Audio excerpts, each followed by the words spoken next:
ठाकरे फक्त युतीबाबत भाषणात सकारात्मक, पण युतीचा प्रस्ताव नेमका कधी, असा सवाल मनसेच्या वरिष्ठ नेत्यांनी विचारलाय। ठाकरे बंधू एकत्र येण्याच्या चर्चेवर उद्धव ठाकरे यांनी काल पुन्हा एकदा भाषणात सूर उंचावला, पण यावर आता मनसेच्या वरिष्ठ नेत्यांकडून प्रश्न उपस्थित करण्यात आलाय। ठाकरे गटाकडून युतीचा प्रस्ताव नेमका कधी? ठाकरे गटाकडून अद्याप फोन किंवा संपर्क नाही, कोणती भेट सुद्धा नाही, मग युतीबाबत नुसती सकारात्मक भाषण का, असं मनसे वरिष्ठ नेत्यांचं म्हणणं आहे। शिवसेनेनं काँग्रेस राष्ट्रवादी बरोबर जाऊन महाविकास आघाडी करताना भाषणातून प्रस्ताव दिला होता का, असा सवाल सुद्धा मनसेच्या बैठकीमध्ये उपस्थित करण्यात आलाय। महाविकास आघाडी सोबत जात असताना तुम्ही कार्यकर्त्यांना, नगरसेवकांना विचारलं होतं का, असंही त्यांनी म्हटलंय।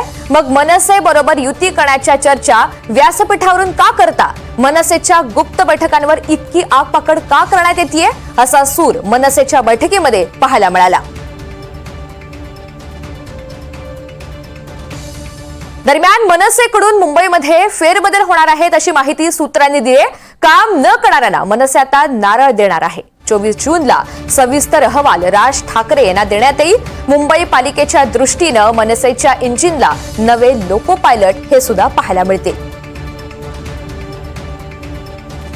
या सगळ्या संदर्भात अधिकची माहिती जाणून घेऊयात। विशाल पाटील आपल्या सोबत आहेत। विशाल, उद्धव ठाकरे फक्त युतीबाबत भाषणामध्ये सकारात्मक, पण युतीचा नेमका प्रस्ताव कधी, असा एक महत्त्वाचा सवाल, असा एक सूर मनसेच्या बैठकीमध्ये पाहायला मिळाला। या बैठकीमध्ये नेमकं काय झालं ते जाणून घ्यायचंय। दुसरा अत्यंत महत्त्वाचा मुद्दा, मनसेकडून मुंबईमध्ये मोठे फेरबदल होतील असं समजतंय, एकंदरीत काय हालचाली? ऋतुजा, पहिल्या मुद्द्यावरती आपण बोलूया। जो पहिला मुद्दा आहे तो म्हणजे मनसे आणि शिवसेना उद्धव बाळासाहेब ठाकरे पक्षाच्या युतीच्या बाबतीत, म्हणजे दोन्ही ठाकरे बंधू एकत्र येण्याच्या बाबतीत ज्या चर्चा आहेत त्या बाबतीत आपण जर पाहायला गेलं तर माध्यमातूनच चर्चा होते, किंवा जे नेते आहेत हे फक्त माध्यमांवरतीच बोलताना आपल्याला पाहायला मिळत आहेत। याच अनुषंगानं मनसेच्या वरिष्ठ नेत्याची एक अशी भूमिका आहे की तुम्ही फक्त भाषणांमध्ये बोलताय, जाहीर व्यासपीठांवरती बोलताय, मग प्रस्ताव का देत नाही आहात? तुम्ही राज ठाकरेंना थेट फोन करू शकता, तो तुम्ही फोन करत नाही आहात। दुसरं म्हणजे तुम्ही राज ठाकरेंची गुप्त भेट घेऊ शकता, ती तुम्ही घेत नाही आहात। आणि ज्या वेळेला मनसेबरोबर युती करण्याचा प्रश्न येतोय त्यावेळेला उद्धव ठाकरे हे त्यांच्या नगरसेवकांशी बोलतायत, माजी नगरसेवकांशी बोलतायत, आमदारांशी बोलतायत, खासदारांशी बोलतायत। हे सगळं असताना मनसेच्या बाबतीत ज्या वेळेला युती करताना तुम्हाला हे सगळं बोलावं लागतंय, ज्या वेळेला तुम्ही महाविकास आघाडी बरोबर गेलात किंवा राष्ट्रवादी काँग्रेस आणि शरद पवार यांच्यासोबत गेलात, त्यावेळेला तुम्ही कोणाशी बोलला होतात? आमदारांशी बोलला होतात का? खासदारांशी बोलला होतात का? नगरसेवकांशी बोलला होतात का? मग या सगळ्याच्या बाबतीत फक्त तुम्ही मनसेच्या बाबतीतच अशा पद्धतीनं का प्रश्न उपस्थित करताय, किंवा जाहीर भाषणांमध्ये बोलून प्रस्ताव न येता फक्त जाहीर भाषणांमध्ये बोलून युती होणार आहे का?